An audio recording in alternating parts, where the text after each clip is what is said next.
দর্শক, আমি ফারিয়া আহমেদ তন্নি স্বাগত জানাচ্ছি বাংলাদেশের খবর হেডলাইন হাইলাইটসে। চলুন দেখে নেই আজকে দেশের প্রথম সারির পত্রিকাগুলো কি কি শিরোনাম করেছে।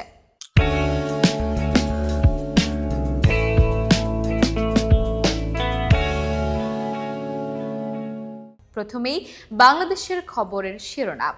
মুক্তিযোদ্ধাদের নির্ভুল তালিকা, যাচাই বাছাইয়ে পার ৫৩ বছর।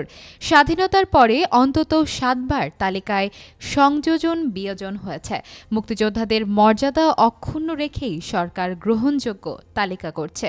ভুয়া মুক্তিযোদ্ধাদের তালিকা হচ্ছে শিগগিরই, মুক্তিযুদ্ধ বিষয়ক উপদেষ্টা।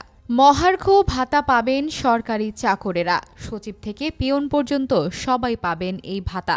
পেনশনভোগীরাও পাবেন ভাতা। বঞ্চিত ৭৬৪ কর্মকর্তা পদমর্যাদার সঙ্গে পাবেন আর্থিক সুবিধা। বঞ্চিত কর্মকর্তাদের অবস্থান তোপের মুখ